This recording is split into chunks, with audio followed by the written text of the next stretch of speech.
Segundo semestre começou e com ele você recebeu a novidade de que... Peraí que vocês estão tortas aqui na minha frente. Com ele você descobriu que agora você vai ter uma nova turma. E você caiu de paraquedas em uma turma que já tinha uma história aí com outra professora. E agora você não sabe por onde começar, o que fazer. Então no vídeo de hoje são essas dicas e sugestões que eu separei pra você. Eu esqueci até de falar. Fala, queridonas! Tudo bem com vocês? Eu sou a Thay, ou a professora colorida, e aqui nesse canal nós falamos sobre educação infantil. Seja muito que bem-vinda! Como vocês sabem, depois de 10 anos vivendo altas aventuras em sala de aula, hoje em dia eu não estou mais em sala de aula. E claro que sim, eu já vivi essa aventura de pegar uma turma aí no meio de um ano. A minha experiência aconteceu exatamente em abril, acho que 2 semanas depois do meu aniversário, porque eu lembro que foi um fato assim...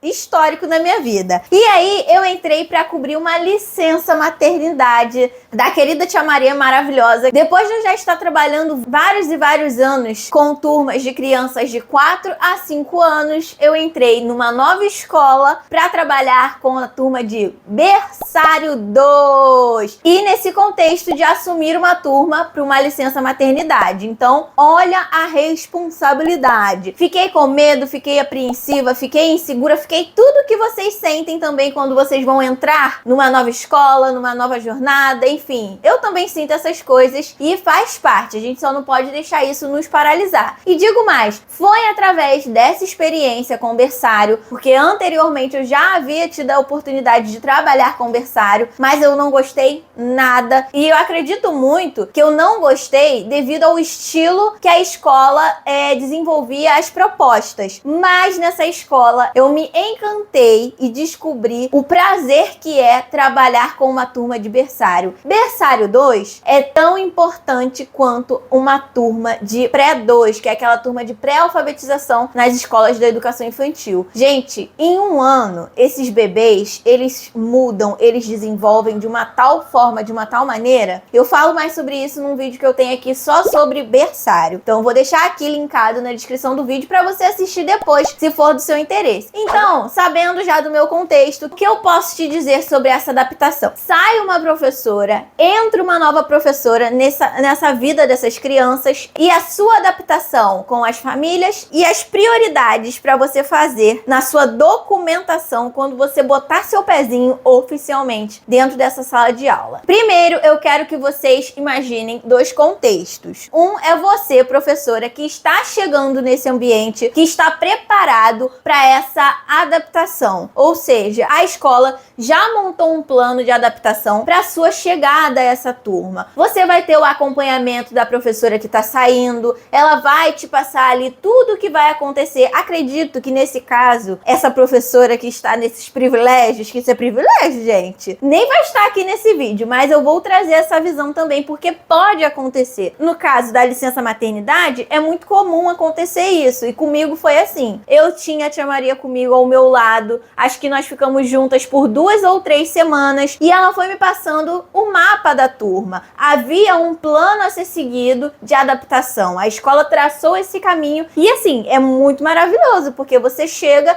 e pode fazer a sua adaptação tranquilamente, você já sabe o que esperar a cada um dos passos que você vai dar ali dentro. Mas pode acontecer aquela situação que assim, você caiu de paraquedas de fato, e você foi chamada do dia pra noite, caiu nesse ambiente e, meu Deus, e agora? E dentro desses 2 contextos, eu acho que a adaptação sua em relação às crianças vai ser bem semelhante, porque não há melhor maneira de se adaptar a esse novo grupinho que você tá conhecendo, a não ser o que? Brincando, observando, interagindo. Não chegue no seu primeiro dia para conhecer a sua turma com um planejamento todo muito elaborado, porque não vai rolar. O que você vai fazer no seu primeiro dia? Observe, participe da rotina das crianças, interaja com as crianças. Elas estão brincando? Se chegue para brincar, chame para brincar com você, pega uma bola, pega um jogo, converse sobre assuntos interessantes para essas crianças. Pense sempre nesse primeiro dia em algo muito lúdico, manual, sem muitos direcionamentos. A sua intencionalidade para esse dia deve estar voltada em conhecer os seus alunos e ser conhecida pelos seus alunos, certo? Aí, dentro desse contexto de professoras que entram no meio do ano, às vezes eu recebo relatos assim: Thay, as minhas crianças não me obedecem, elas não me escutam, elas não cumprem com os combinados, elas não seguem a rotina que eu estabeleci. Aí eu pergunto assim: quanto tempo que você tá com essas crianças? Uma semana. Então, queridona, se você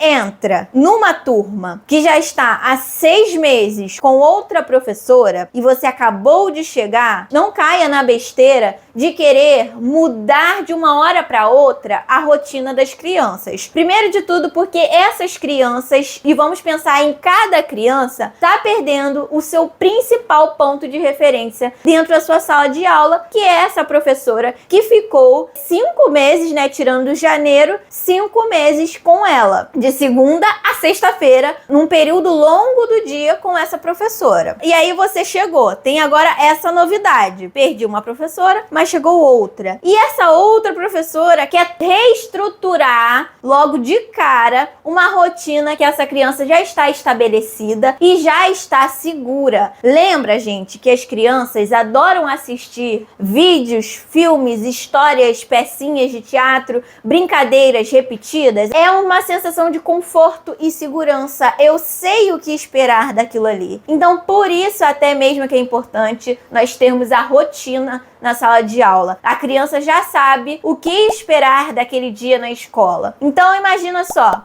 a criança está há 5 meses repetindo essa rotina. Chegou uma nova professora e essa nova professora, além de já desestabilizar um pouco emocionalmente, talvez, essas crianças, ainda quer mexer naquilo que é confortável para elas, naquilo que dá segurança para elas. Então, é muita informação acontecendo ao mesmo tempo. Eu não estou falando que é proibido você trazer a sua cara e a sua versão para uma turma que já teve uma história ao longo do ano, mas que você deve fazer gradativamente para respeitar esse processo de adaptação da criança e também sempre conversando. Mais uma vez, faça sim as suas mudanças naquilo que você acha necessário, porém gradativamente e respeitando aí o período de adaptação das crianças. Se você está tendo a oportunidade de estar fazendo essa adaptação ainda em companhia da professora, observe como que essa professora interage com as crianças. Na minha situação, eu percebi que havia uma divergência nas personalidades entre eu e a tia Maria. Maria é tipo a professora Helena e eu sou a professora mais ligada no 220. Com turma de berçário, eu falei: meu Deus, isso não vai dar certo. Ela fala baixo, ela fala doce. E eu tenho um volume da voz um pouquinho mais elevado. Eu já sou mais corporal, enfim. Observe como que essa professora resolve os conflitos em sala de aula. Como que ela lida com as divergências. Como que ela aplica as atividades. Vá observando para você poder replicar esse modelo no começo da sua empreitada com essa turma. E conforme você for desenvolvendo o seu trabalho com a turma, que vocês forem se conhecendo, você vai também trazendo mais da sua personalidade. Então, tudo isso é para quê? Para ser uma adaptação muito mais tranquila para você e, consequentemente, para essas crianças e, consequentemente, para as famílias. Porque se for algo muito radical, muito tipo, as crianças vão sentir, as famílias vão começar a pipipipi e você vai começar a ficar biruta das ideias. Por quê? Porque você vai ser cobrada. Então, como o Rei Salomão fala, tudo tem o seu tempo. Faça a sua adaptação com calma. Se eu não tenho um plano de adaptação com a escola, não tem outra professora me apoiando, eu vou recorrer à documentação pedagógica da minha turma. Vou olhar o caderno de planejamento dessa turma, vou olhar o planejamento anual fornecido reconhecido pela escola e vou ver se tá batendo. Depois, eu vou também avaliar os materiais das minhas crianças, que são o quê? As suas crianças, elas usam apostila, livros, caderno, tem caderno de portfólio, tem caderno de desenho. Você vai pegar isso, escolhe esse material de um aluno que você já viu que tem poucas faltas, pega também a agenda da criança e você vai ter que vasculhar isso tudo para ver se está condizente, para ver se está faltando muitas páginas até terminar o ano, para ver o que está faltando no portfólio, no caderno, no livro. Está tudo com data e com visto? Verifica. Está tudo organizado? Está tudo apresentável para essas famílias? Então, você vai verificar isso tudo. Depois que você fizer isso no material de uma criança, você também vai ter que repetir isso no material de todas as crianças, para ver se tem algum buraco, para ver se tem alguma falha, para ver se está faltando. Porque se você já chegar tocando o barco para frente, depois lá no final do ano, você perceber que, caramba, faltou muitas páginas, essa professora não fez esse tanto de páginas. E agora? Porque assim, no final do ano, quem vai ser cobrada é você que tá ali de frente à turma. Se essas crianças estiverem muito atrasadas nesse planejamento, você vai ter que sentar com essa coordenação e vai ter que ver o que vai ser feito. Como eu já disse, não esqueça de dar uma lida na agenda da criança, das crianças. Por quê? Ali você vai ver como que era a comunicação dessas famílias com a escola ou com a professora. E outra coisa é, se você observar que essa professora, ela tem um padrão de qualidade, a professora é maravilhosa, ela tem tudo muito organizado, os cadernos estão todos organizados, livros, tudo maravilhoso, com data, ela manda recadinho na agenda maravilhosamente bem, você tem uma responsa aí, tá? Você tem que manter esse padrão, você não pode ir pra baixo, porque imediatamente se você chegar ali e balançar esse padrão e começar a fazer as coisas de qualquer jeito, as famílias vão perceber e vão sentir falta. E aí vai começar a acontecer aquela história chata que já eu vou falar. Mas se você chegou e viu que a professora deixou ali uma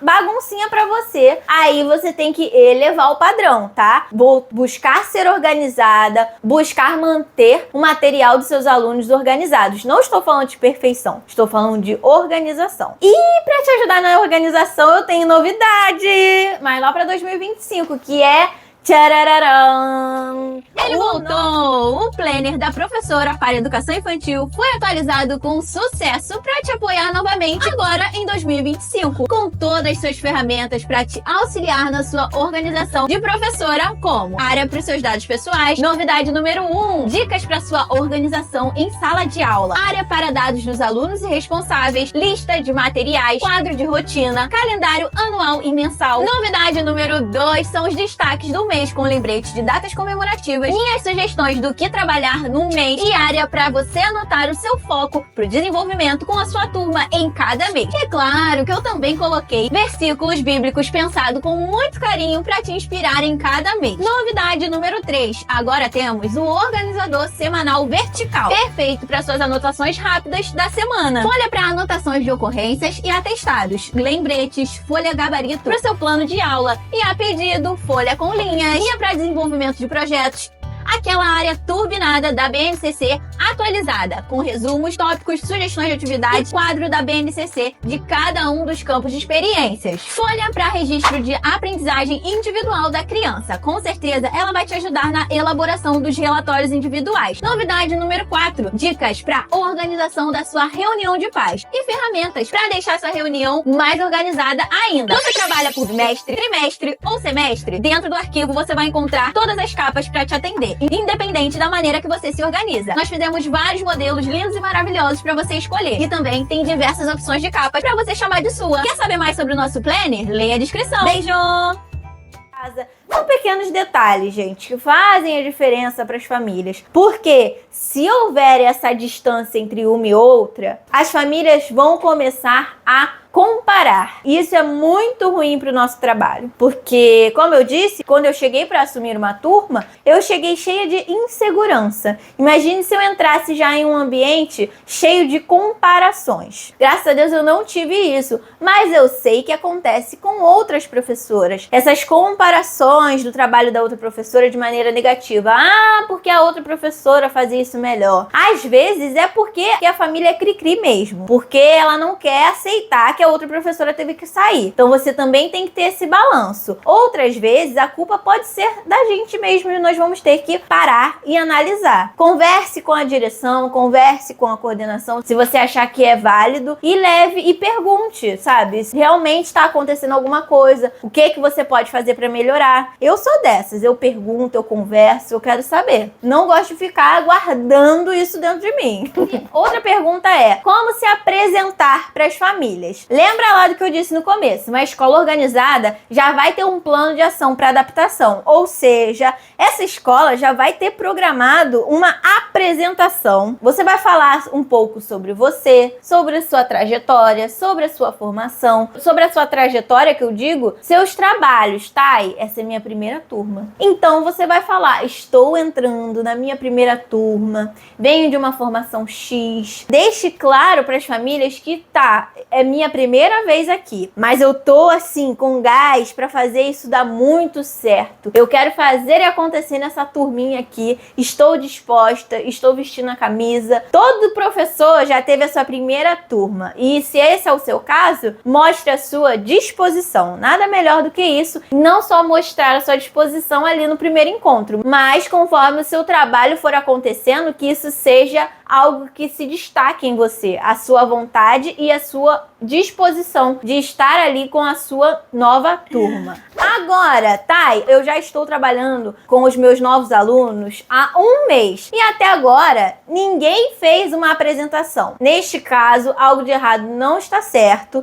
Então, o que você deve fazer? Ir buscar a sua coordenação e perguntar por que ou se não vai haver uma apresentação da nova professora às famílias. Mas eu acho muito esquisito esse contexto, porque de cara essa tem que ser uma informação já assim, pra ontem passada pras famílias, né? E por fim, com saudade da outra professora. Gente, as crianças vão chorar na educação infantil. É a forma primária que a criança encontra pra expor os seus sentimentos. Você vai fazer o quê? Você vai ficar sentida com isso? Não. Você é adulta e você tem a inteligência emocional pra isso. Eu espero. Então você vai fazer o quê? Vai acolher essa criança. Vamos supor, você tá entrando, assim como eu, pra cobrir uma licença maternidade e você está lidando com crianças que já têm um senso assim de entendimento. Então você vai conversar com a criança, ó, eu entendo que você está com saudade da professora, ela é tão legal com você, né? Mas agora ela foi ter o bebezinho que estava na barriga dela, ela precisa cuidar desse bebezinho, ela precisa ficar na casa dela, enquanto isso eu vou estar aqui com você. O que você acha da gente brincar? Ou então de fazermos uma carta para a professora? E você vai, com as suas ferramentas, com calma, com paciência, com carinho, acolher essa criança. Tá, e a minha criança falou que prefere a outra professora e que eu sou muito chato. Não caiam nessa conversa dessas crianças, tá? Porque elas vão usar isso pra te desestabilizar. Provavelmente, ela vai falar isso pra você no momento em que você contrariar ela, aquele momento em que você pede pra ela fazer alguma atividade que ela não quer. Então ela vai falar isso pra você. E aí você tem que ter, mais uma vez, a inteligência emocional de entrar por aqui e sair por aqui. Responda ela com carinho, com atenção e não deixe isso entrar no seu coração. Porque mais tarde ela vai estar agarrada em você, essa criança,